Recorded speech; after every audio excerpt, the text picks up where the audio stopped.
Hello, good evening. Welcome to Talkin Kop. It's me, Chris Brack. I'm back, and I'm here with Ashley and here with Kev, because apparently I can't miss any more shows. I'm under orders. How are we both? Not too bad. Not too bad. All good. Did I All miss? good. Did I miss anything? I've not seen you all since Not much. Thursday. Anything happen? Nothing has happened over the course of the drama. last 2 weeks. No. Nothing at all. Well, it's always a quiet deadline day, isn't it? Nothing ever happens, does it? No. Nope. No deal sheets. No nothing. No deal yellow sheet. ties. No dildos Boring. out of windows. All the usual. That's good just your shit. Friday night, Kev. Love transfer deadline day. You missed all so the no deals collapsed on the hour notice because the chairman was at a fitness class. Nothing like that. No. I don't know what you're talking about. No, didn't happen. You're just making shit up now. We've just been on the beach. It's been fine. I am an ITK. That's what you're doing. So, for a bit of fun, we're going to do a game called Transfer 11. So, me, Kev, and Ash are going to give you a 11 of players who've been brought in this summer. The twist is, though, you're only allowed a maximum of one player per club. So we can't just put the whole of the Liverpool transfers in, or we could have just said Chelsea and walked away. Yeah. So would have been a very quick pod. It would have been, yeah. Who's got? Give me 11. Just say Chelsea. There's probably one there. So we're going to do that. So, but before we start, because it's the end of the transfer window, we thought we'd do a little bit of a treat. So we are going to give away five memberships for the first month. Is that right, Kev? Am I saying that right? Yep. So keep five Patreon memberships for a month. Yeah. But hang about until the end, and at the end, we'll tell you how you can win it. All right. Yeah. So basically, you have to watch the show first before you find out how you win the membership. It's almost like a way of keeping. Sorry, not sorry. Yeah. Not sorry. Just stick around until the end, and we'll give you all the gory details. But it's worth it. Yeah, it's good. It's good fun. Cool. Right.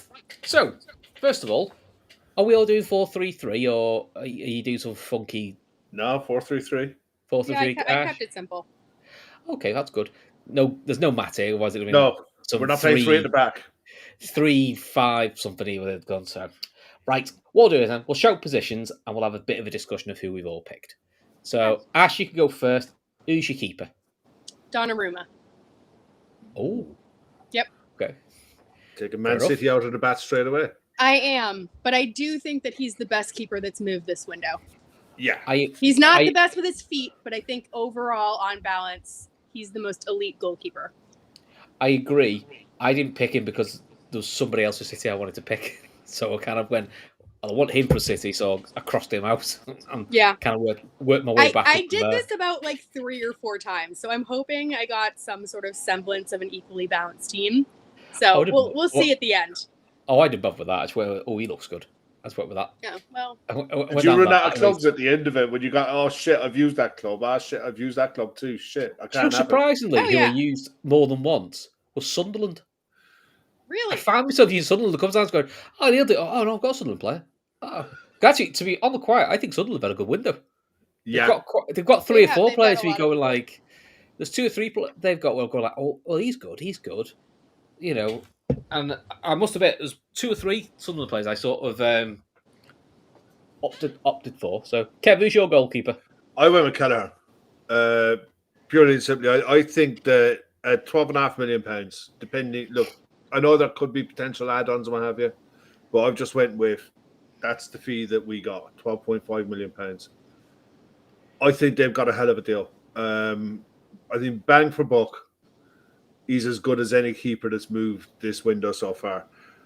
Whether he'll be enough to save Brentford this season or not, I don't know. I think he's going to be a very busy boy this season.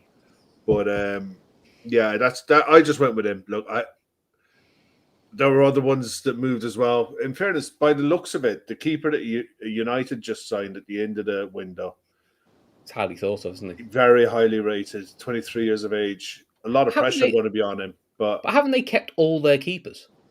Yeah, but there are windows still open. The Turkey window is still open, and the Saudi window is still open. Yeah.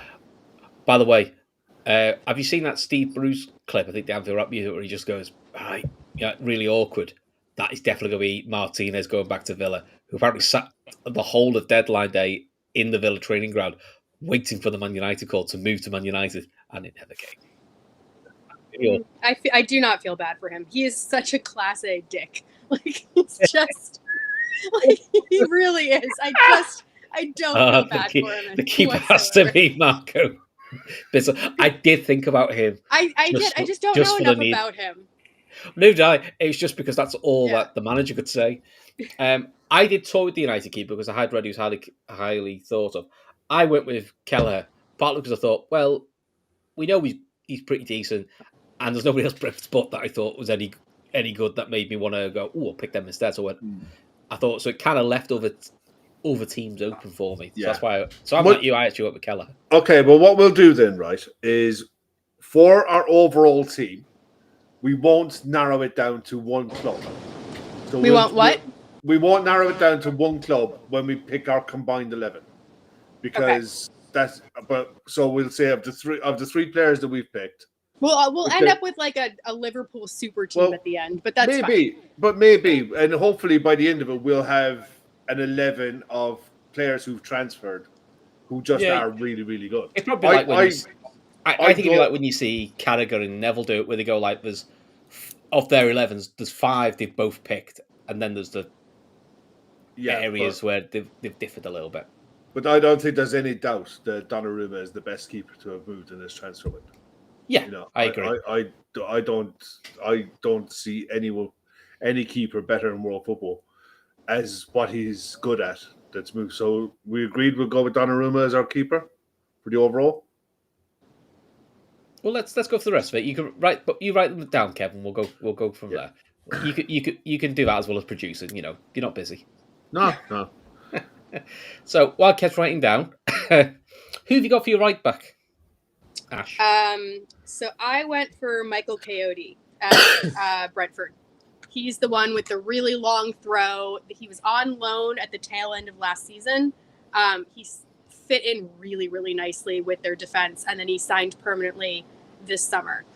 So he's my right back from Brentford. Nick Chaos, are we doing subs too? The honourable mentions, if you will. Well, one of us did subs, but we can't discuss who did subs because 2 of us didn't. So we'll leave it at that. It wasn't me this time. And it wasn't me either. You know what? Last time, Dylan called me out and said I was like a little nerd for doing extra homework. I didn't do extra homework this time. Oh, who cares what Dylan says? He's just obsessed with heights. That's all he cares about. Who cares what Dylan says? Okay, so, cool. Yeah. Nice. I went with Gertrude, who's just gone to Sunderland. I actually think he's excellent. I'm surprised bigger clubs haven't gone for him. I think he's a really good right back. Can also cover centre back as well. Quick. So I think for Sunderland, I think that's a really smart signing. The other one I didn't put in, but I do think is probably smart, was Burnley getting Kyle Walker. I think that's a good bit of experience for them. But I went with the Sunderland right back. Who did you go for a right back, Kev? I went for Frimpong. That was your Liverpool choice? Yeah, that's my Liverpool choice. Wow.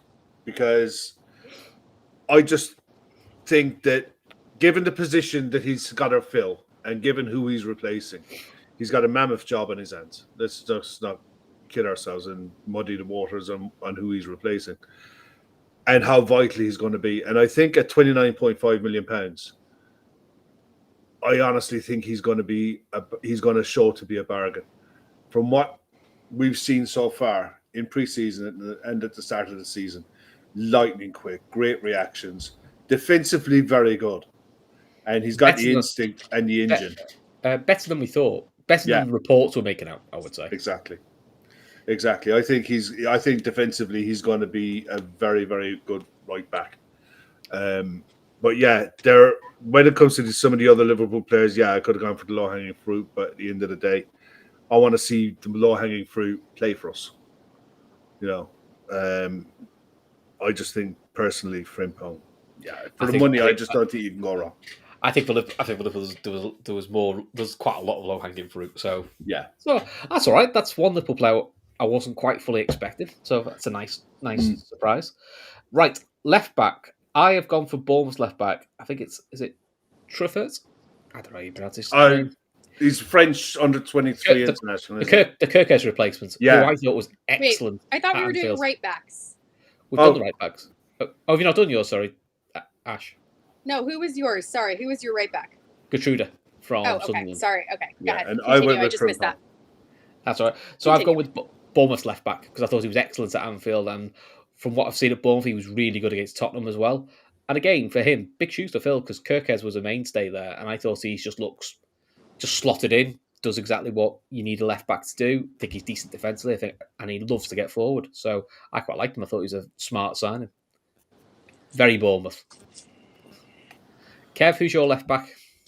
I went with David Wolf, aptly at Wolves, but everything that I've seen from him so far for £10 million looks very good. Again, replacing left wing back, who's had a big money move. He's, I think he'll do really well there. And it's one thing that I noticed when I was going through all of this, and you're trying to narrow it down to one club, and you're saving a few for down the road. There's not actually many top defenders have moved to the Premier League, in my opinion. It was hard. Arsenal took them all this summer. Yeah. You know, and I just think I think Wolves have got a very good deal at 10 million, and time will tell. But I could see Wolves flipping him in maybe in next 18 months for 25 to 30 million. Okay. He just looks a bit of quality about him. And who's your left back? Sorry, Ash. I went with Maxime de Kuyper from Brighton. Big Young. money. They paid good money for him, didn't they? Yeah, he's 24. They signed him from Club Bruges. He's a very creative, forward-thinking fullback, but he can also play wing back, and he can also play left center back. I think that I don't know. I mean, Brighton just signed such good players. I think that he's another one that's just going to slot right in without any issues whatsoever. Fair enough. Kev, Dan Austin wants to know if Ashley is Lisa Simpson, which Simpson characters are me and you? What is it? Oh God, the two lads at the bar. Well, Barney, the alcoholic ones. Yeah, pretty much. Yeah, probably is actually. Yeah. Homer's two mates. Lenny and Lenny and Carl. That's us two. That's it. Lenny and Carl. I'll be all right with that. Kevin's seen all the 10 seconds of him on match. It was 15 seconds, Brian, and I'll have that blasphemy. I'm not having it. I've done my homework.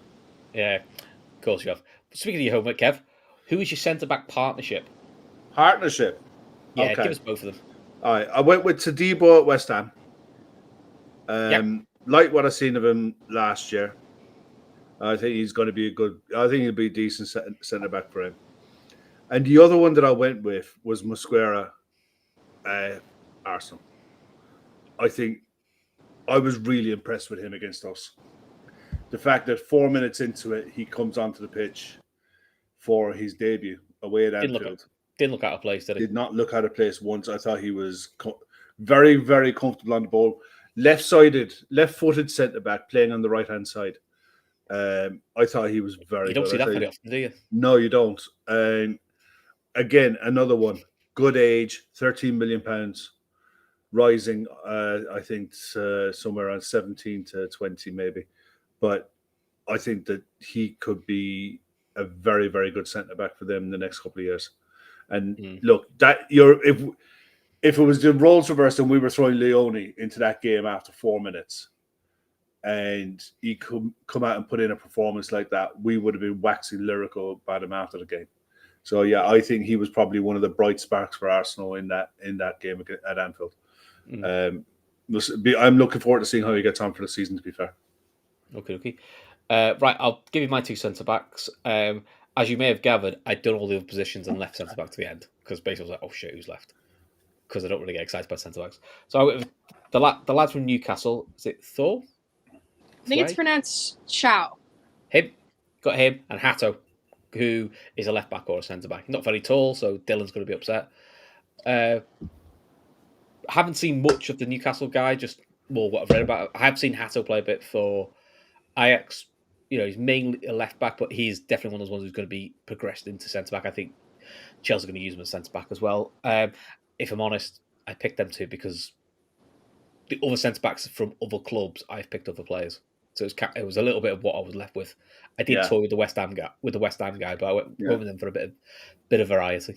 But isn't that something though? This window with all of them, over £3 billion spent in this transfer window, and we're scratching really for defenders. Yeah, when you not look many. at, there hasn't been many big money defensive moves made in this window. You would argue the best one probably is the lad Arsenal have got. Yeah, I think he could be. I think he could be a diamond. Yeah. I really like what I've seen of him so far. Yeah. And Ash, who's your centre back partnership? So I also went with Newcastle's Malik Shaw. I feel better now. Well, he's very highly ranking. I think he ranks in like the 94th percentile overall across all 5 leagues for defenders. Very high in pass completion. He's 6'4", which kind of checks Dylan's box. And yeah, I thought in terms of Newcastle signing, I think he's actually great. I mean, they did pay 40 million euros for him, so it's a lot of money. But he comes from AC Milan. He, knows these kind of big competitions well. Yeah. And then the other one I went with is Bournemouth's new center back, Diakite.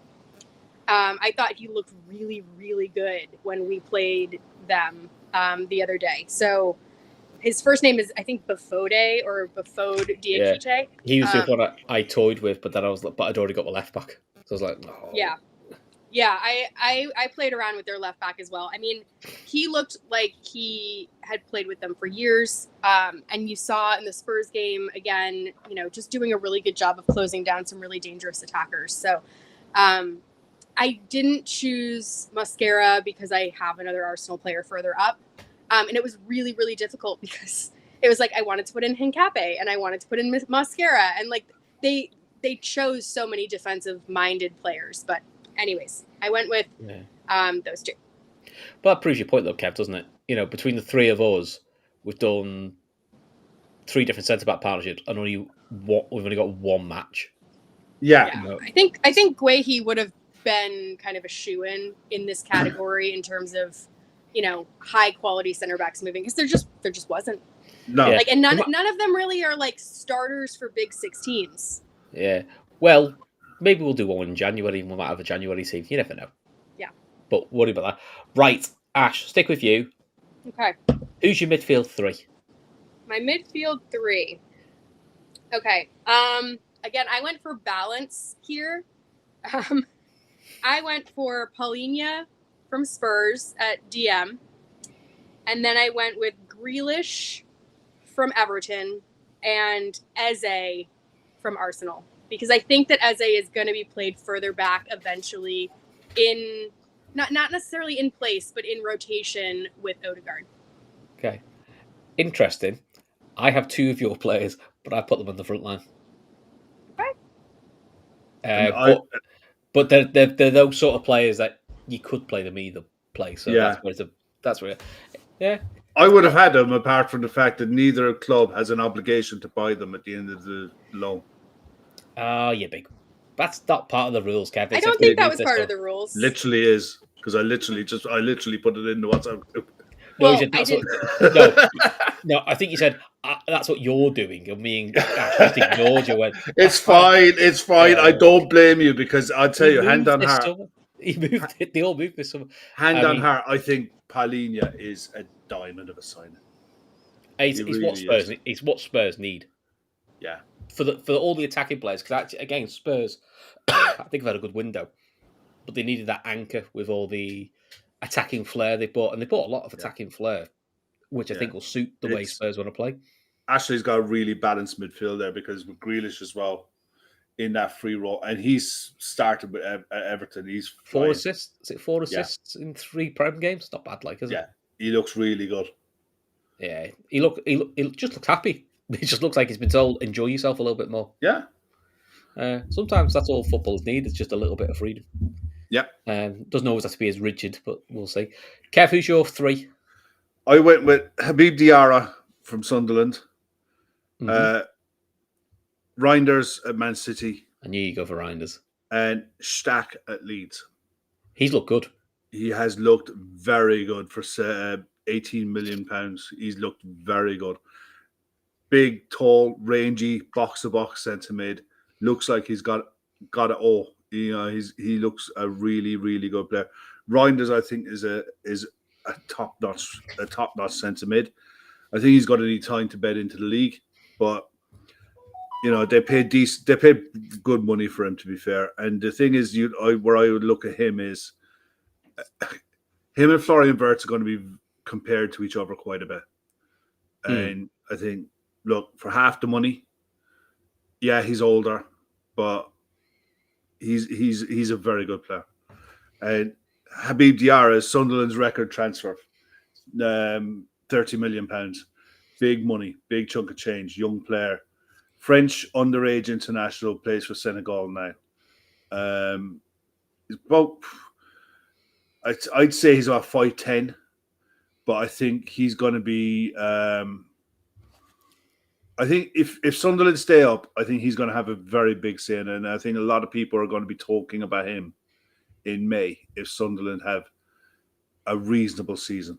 I think he'll be one of the he'll need to be one of their standout players. But yeah, that was my three. Yeah, okay. My three was I had Reinders as well. I had Florentino Luis at Burnley, who's gone there on loan with an obligation. I think he's got an obligation to buy as well, and Jacob Ramsey from Newcastle. I think Louise fits the way. Don't you already have a Newcastle player in defense? Yeah, you do. I do. Sorry.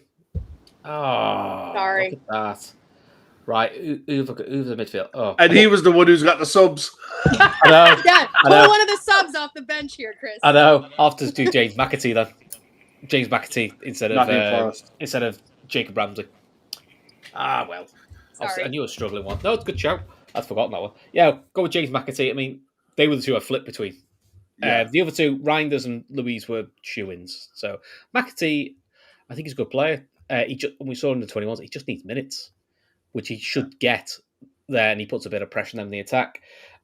Reinders is very Dutch, up and down the pitch, goals, assists. And Louise, I think, suits the Burnley way of playing, what they want to do. It's not Burnley of old. He's more of the controller. And a lot of big clubs were after him probably about a year or so ago, and his stock's just dropped a little bit. But he's always done well for Benfica. He's still pretty young as well, to be honest. So they were the two I've got. But yeah, good spot, Ashley. Yeah, making sure you're awake. Right, Kev, who's your front three then? My front three. I actually had Jacob Ramsey as on the left wing. Oh, okay. Makes sense. João Pedro as striker. Brian Mbeumo on the right wing. Look, I think given the context for what strikers have actually moved for in this window, João Pedro looks a fucking steal. He does look £60 million. £60 million. He looks an absolute steal, and I think it's probably it'll stand to Chelsea that they got him early. They went and got him early before the market set a price for strikers. I think if the market, if he was moving late in the window, you're talking 80 million for him, and Chelsea went in, got him early before the Club World Cup started, and he went out there and started for them early, and he's hit the ground running in the Premier League. I think that's going to prove. Chelsea were always missing a striker last season. You whenever we were watching Chelsea, you're like, if Jackson could finish half the chances that they're creating, they'd be a real side, a real proper threat to breaking into the top three. They might have found it in João Pedro. Brian Mbeumo, United, 65 million is all of his money. But again, every time I've watched him at United so far, he gets into some brilliant positions. He gets a lot of chances. Puts pace back into their side, which is something they've been lacking. Big time. I think he'll score goals for them. I think once he get into a vein of form where he'll start scoring goals, and I think he'll do fine there. Ramsey, it goes back to watching Ramsey at Villa playing off the left wing. Haven't seen it for Newcastle yet, but you know that there's a player there, and I think if he it's a signing that reminds me of Harvey Barnes when Harvey Barnes left Leicester. He was going on a step up to Newcastle, but he never really kicked on from that. he found his level at Newcastle. I think Jacob Ramsey is looking at Newcastle as like change of scenery, and maybe he can use this as a platform to kick on. £39 million again. Good money for a player who wasn't really playing enough regular football. I think it's a good deal for Villa. A lot of injuries last year, wasn't it? Which scuppered his development a little bit. So, but if it works out for him, it could be a real bonus for Newcastle. Okay, Ash, who's your front three? I actually agree mostly with Kev. I put João Pedro out on the left, though, because he has played there for Brighton. So I put João Pedro on the left, I put Isak through the center, and I put Mbeumo on the right. Oh, did Isak move? I thought he wasn't moving. I must have missed that. You must have missed that day. You were just comatose somewhere with your head in a bucket. Yeah, pretty much, yeah. I think there's a Newcastle journalist who still says he isn't moving. Well, he's apparently getting sued for defamation of character, so he's in the shit right now. I did notice that. So my front three is Jack Grealish, Eze, and I went with Ekitike. Listen, the obvious answer is Isak, because you pay a world record, you pay a British record fee for him, but I have to admit, probably wasn't much fanfare around Ekitike because we were all focused on Isak, but young lad got broken to the team this year, and do you know what? 2 goals, 3 games, and the biggest compliment we can give him is it all goes to shit when he goes off the pitch.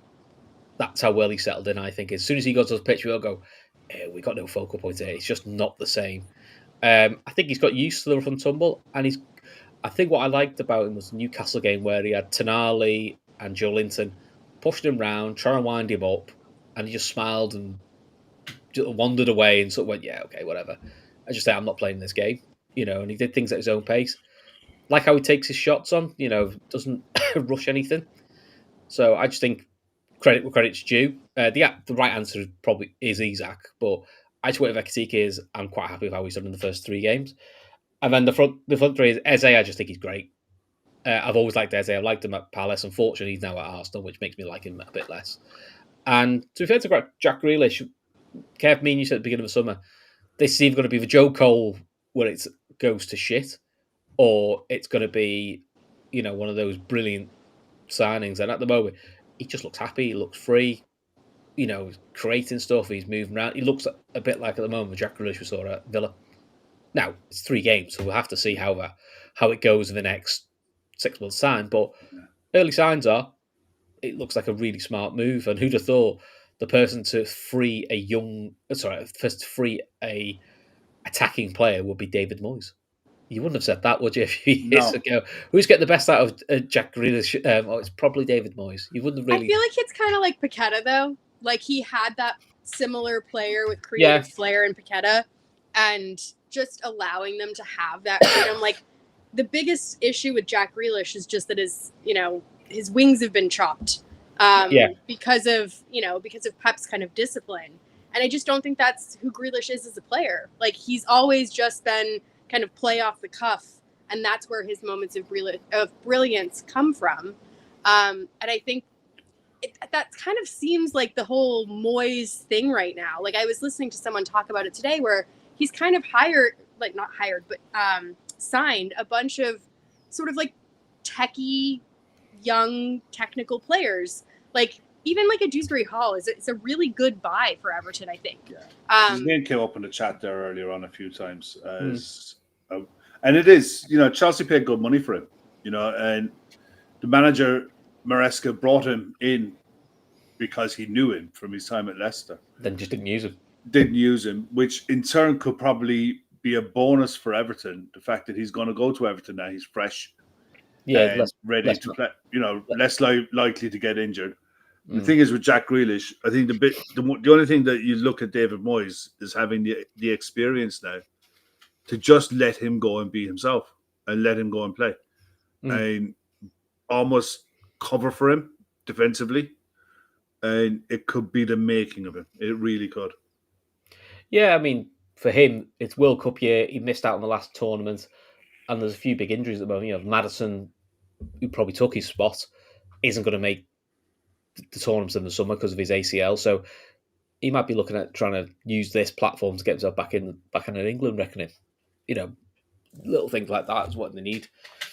So, what we've got here, I'm more worried about the performance in the first 3 games. Over depends on long balls. We're playing at the back. Lack of clear chances created. Yeah, and look, maybe next week when we get back to talking about Liverpool again, we can have a look back at those 3 games, but that's not for tonight. No, but also, as we haven't created as many chances as we have, but we have been clinical. 8 goals in 3 games. It's not to be sniffed at. Yeah, against what it's is also statistically a team that's learning. Yeah. Like they're learning each other, and like there's going to be sort of like crutches that they lean on, and like maybe long balls are those crutch until they develop that intellectual capability of understanding like where each player is going to be. Yeah. And once they create that, and once they can understand like telepathic, that telepathic thing where, oh, this player is going to be here, you'll see it flow more. But right now, I think they're kind of falling back on safer options. Yeah, I don't know who said it earlier on. It might have been Bob was talking about it. Arne Sloot's going to have a real bench to be able to rotate from and manage from. It's very conceivable that Dominic Szoboszlai, who's likely going to be our player of the month, might not start when we come back from the international break, depending on fitness. I don't think you can drop him right now. But I think it's integral. I honestly look at it and I think if he doesn't, he's not going to play as one of the 2 sixes. He's going to want to get Frimpong back into right back, and he's not dropping Wirtz. So you're fresh out of places for him to play in. Do you know what I mean? And that's not a bad thing. That's the thing, right? Well, Szoboszlai can come on for Wirtz on the hour, and vice versa. In the next game, Szoboszlai can start, and Wirtz comes on for him on the hour. Yeah. And you've actually got legitimate, real, live rotation options now, probably right the way down the bench. And it's exciting times. It really is. So it's madness that when you look at how good Dominic Szoboszlai has been at the start of the season, there's a good argument to say that he's not the number 1 pick in any of his preferred positions. But he's as good enough in every single one of them. Yeah, it's almost like he hasn't got a set position, but he's the one the manager will always pick. Yeah. It's almost like, well, I'll pick the other 10 and I'll just put Szoboszlai wherever the gap is. What I love about him, though, is he's the perfect example of why you want to sign players so that they compete for places. Because Szoboszlai has raised his game in this past month. And every single one of us immediately was like, oh, Szoboszlai will be the one that drops out. And now it's like Szoboszlai is the one that can't drop out. Well, and we have to find a place for him. SMAC1314 makes a good point. He says, Mac coming back from an international might not start, which, to be honest, is probably not a bad thing, because the one thing we have seen with McAllister is his first game back from the international break, he's all over the shop. I've not yet seen him come back from an international break looking sharp. So that is probably quite a nice problem to have. But the point is, he doesn't have to. That's what I mean. Whereas last year that's the thing. I mean, someone made the point there. Bob was saying that, or someone was saying there earlier that Szoboszlai has to start at right back. Sorry, he doesn't. If you watch him in an attacking sense and look how isolated Mo is, then he absolutely does not and shouldn't be starting a right back. From a defensive point of view, he'll do a defensive job all day, every day. His distribution is brilliant. His athleticism to get into the position and defend the space, brilliant. But his nous as a right back, to just know where to be and to support his winger and have the player inside him and know where to work the triangles, that's not in his game because he's not a right back. And it stood out to me like a sore thumb against Arsenal. It was the most obvious flaw in how we were trying to build up attacks, was how isolated Mo was. And it was mainly because Szoboszlai wasn't able to support him in the right way, and Wirtz wasn't getting over it, especially in the first half, to create the space for Mo to get involved. I think it wasn't until the second half when Szoboszlai actually drifted into midfield that you actually started to progress as a team. Yeah, exactly. And Curtis comes on. Well, Yeah. and that's the other thing that you have to remember. Like, Curtis came on in a Fulham game last season, and we all said he did a fantastic job. And there were a lot of people that were sort of jumping the gun, being like, maybe Curtis can be our new right back. And then, 1 or 2 games later, he played again, and it just wasn't as impactful. Exactly. I think these guys can play a role there. Absolutely. Can they fill a gap? 100%. But we have to be careful not to let recency bias create this kind of false sense of illusion. I mean, I think that Szoboszlai has the skill set to be molded into a variety of different positions. And I love that. I love that he can be our Swiss Army knife, almost like a prime James Milner. I think that that's what Szoboszlai could be. Like someone that's not just filling in at the end of games, but he's someone that could fit in kind of all over the place. So I do love that. But Right. yeah, I don't want to jump the gun. I just want to come back to this for a minute from Millen, though. Some serious hipster shit not picking Isaac for 2 of you. I picked Isaac. He's behind in the show. The reason being, you can only pick one player per club. And I wanted to get João Pedro in. And I haven't seen Isaac kick a football in Enger for us yet. We're going to have to go through our teams start to finish. Yeah, that's what we're going to do now. And then have the chat kind of throw in which team they would vote for. Yeah, that's what we're going to do. Actually, no, they can do that at the end by throwing it into the comments at the end of the show. Yeah. Well, they can do both. That also said, apparently Grav got injured in training for Holland. Hope he's okay. That was a rumor.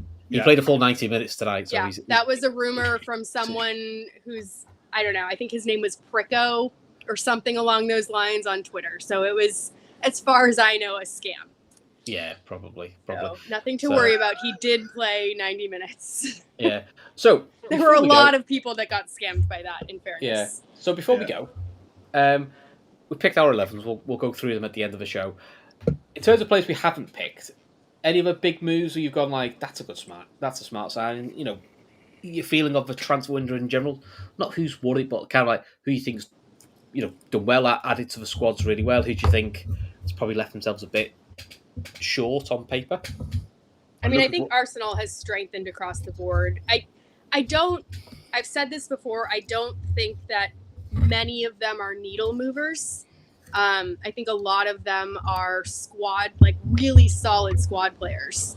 But they pretty much signed almost an entirely new 11 across the board. I think that Madueke looked really, really dangerous. I thought more dangerous than I expected. I think Eze is the one needle mover for them. He's the one that I'm most worried about. But I like their business. I think that they spent a lot of money, but I like their business. I just don't know. I don't know how many of those players I would define as in the way that we do at our club as generational talents or as game changers. I don't know how many of the of the Arsenal signings would be described as game changers by our recruitment staff, if that makes sense. Probably only Eze and potentially that young centre back. Oh, I don't think that he would. I don't think he's a game changer. He could become one. I think he's got to be the ability to develop into something big, but not right now. I do wonder if he's like a Saliba backup plan as well, in case he goes somewhere in the summer. That also might, because that rumour keeps coming around as well, that Madrid are after Saliba. So you kind of already got your replacement lined up ready. I know what you mean, though. There are a lot of like for like. So it doesn't weaken the squad, but I don't think there's anyone that they're not trying to elevate the squad beyond what it was already in terms of starting 11. I think that's they're also not really long-term signings. If you look at Eze, if you look at Gyökeres, they're all for now. Whereas a lot of our signings are about 4 years younger than what they were, 4 to 6 years younger than what they're signing. I think that's why the pressure's on them now, isn't it, Kev? Yeah. They've definitely built and bought players for now. I think that's also why we also talk about the net spend. But the one thing that's been hurt, I think, is going to hurt Arsenal long term is they aren't very good sellers because they tend to just buy lots of 27-year-olds, and then when they want to get rid of them, they're worth peanuts then because they're near the end of their careers. Yeah, I think that's what Arsenal need to get better at. As much as we mock and get annoyed with Chelsea are very good sellers. They find ways of selling their academy things. City have got very good at doing that. I think we've got better at it. some of the fees some people haven't been happy with, but in general, if you sell well, you tend to do all right. I think it's a thing Newcastle needs to get better at is how they sell well. It doesn't have to be an Isaac, but you know what I mean. They're academy products. That's what you kind of need them to do. Kev, anyone else sort of jumped out at you club wise or movement wise? Yeah, Newcastle eventually got their window right at the last possible second. The Wolfen Mada is a brilliant signing. I'm looking forward to seeing how he plays in the Premier League with Newcastle and how Newcastle play. Everything that I've seen of him so far looks like a 6'7" Firmino. He's so skillful. He's so skillful on the ball. He can dribble. He's strong, and he can finish. He's a really, really talented young player.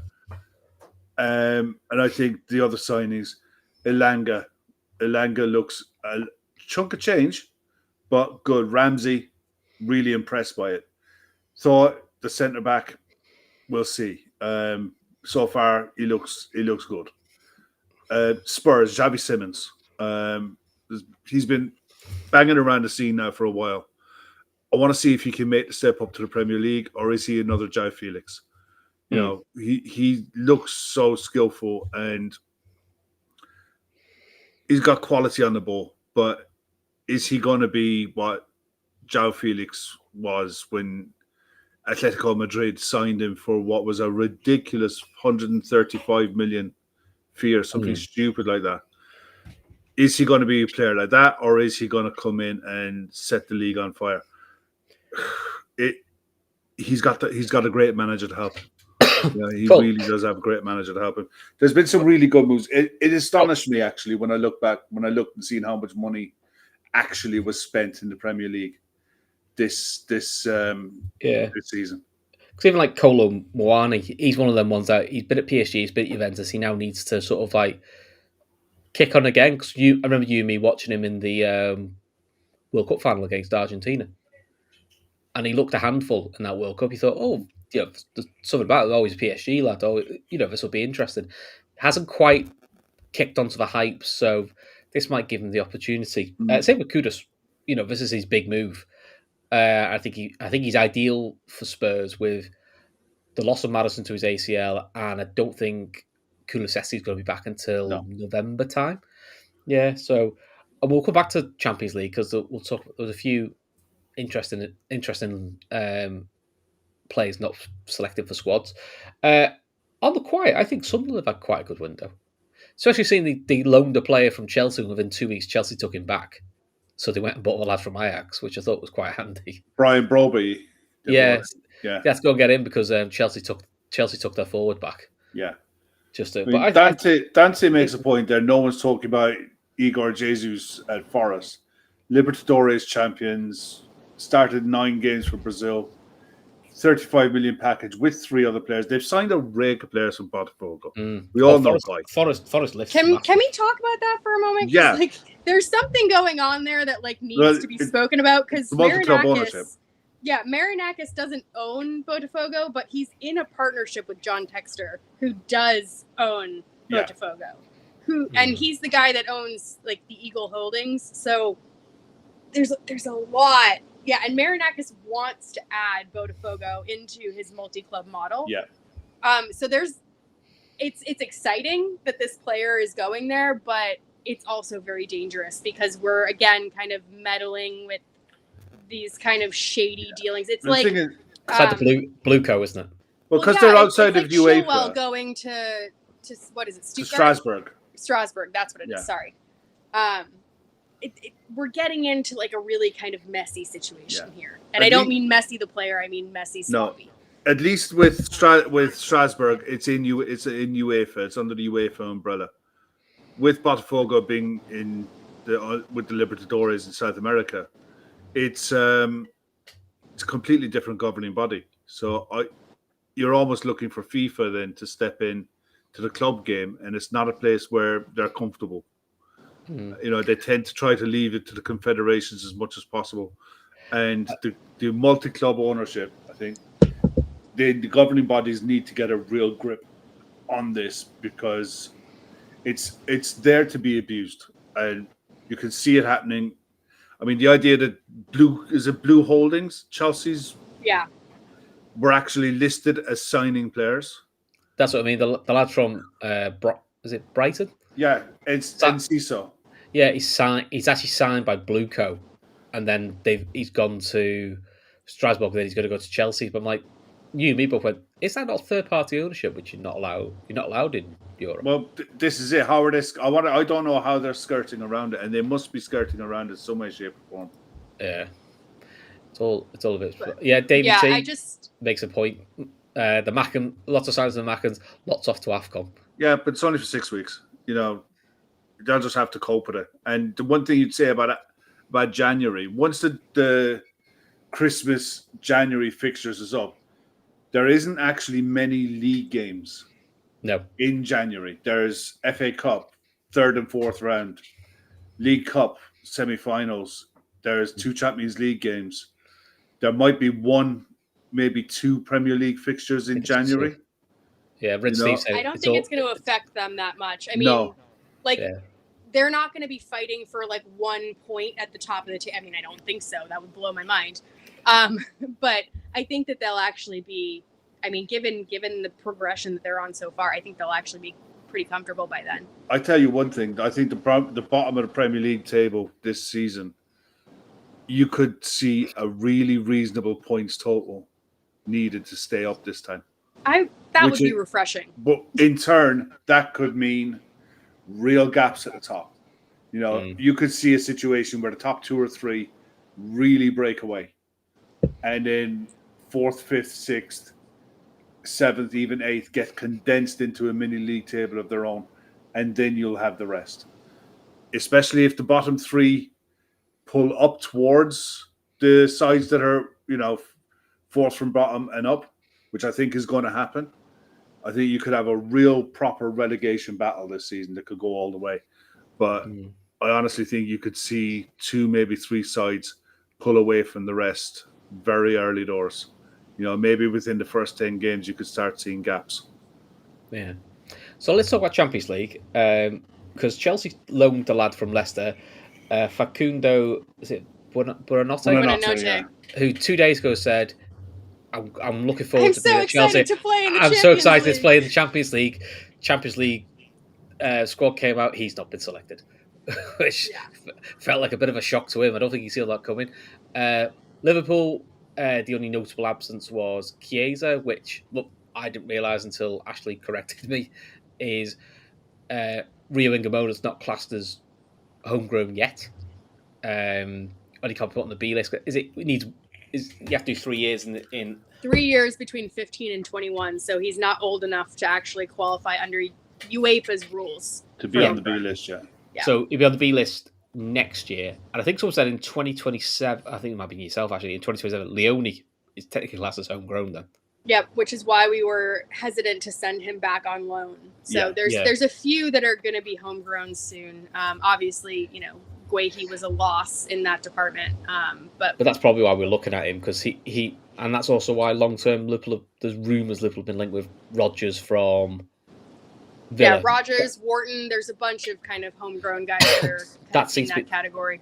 That's what I think you might see in the next summer is Elise homegrown?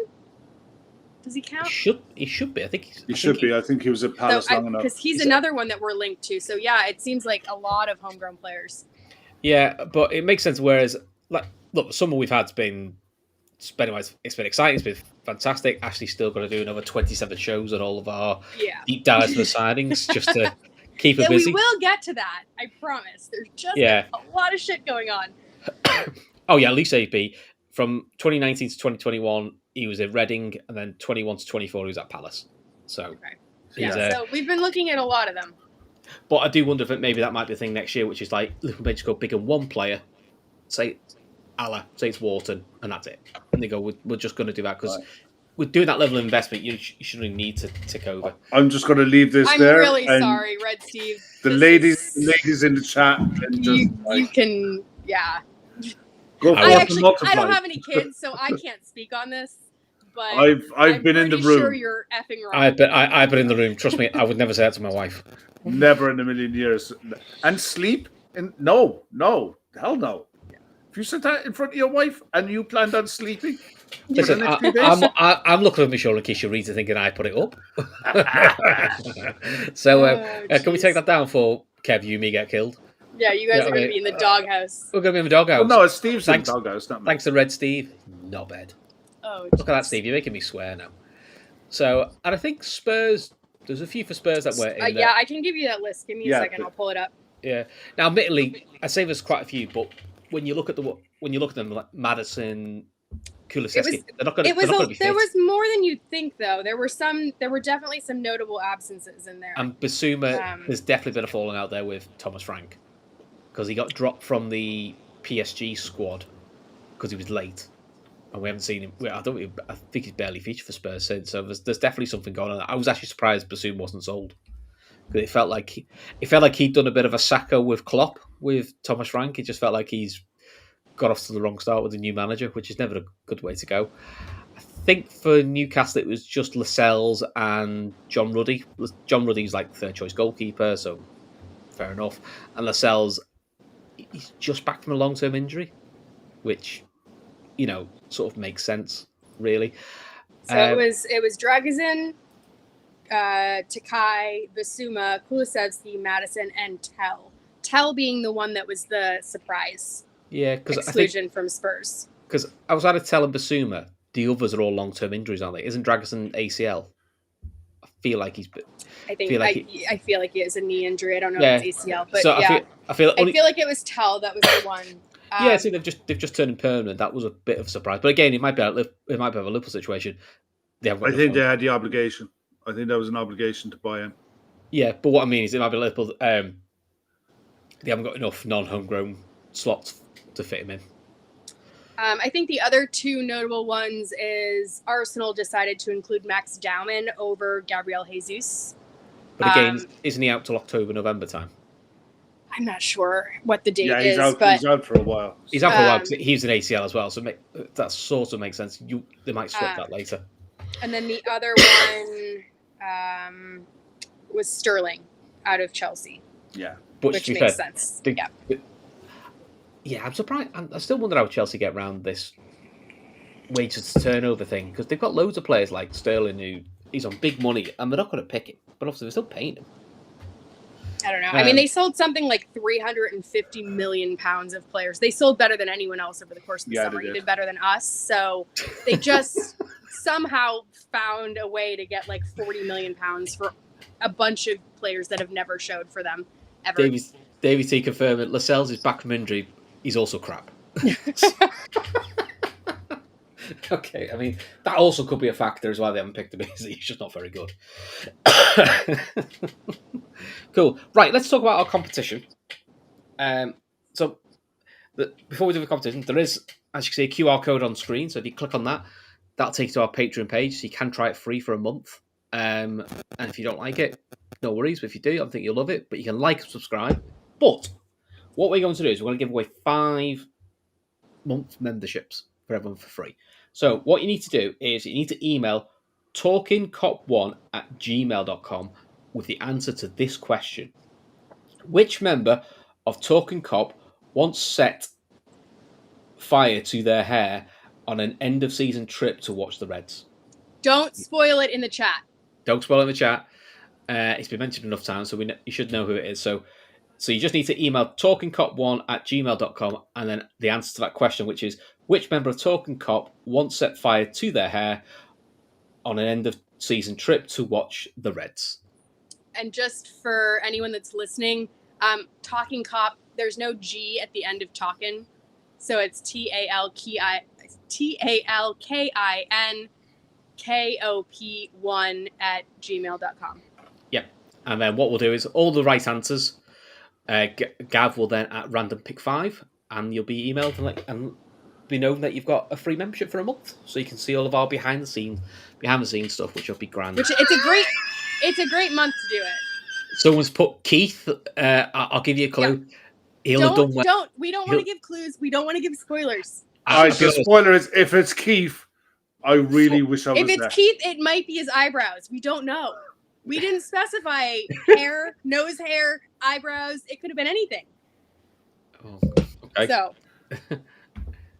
Davey T, I know you're newish. Use your imagination. Use your imagination and think really hard. I don't know. The Keith remark's got quite a lot of laughs in the chat. Poor Keith. So, jolly good. Keith no longer has nose hair. No.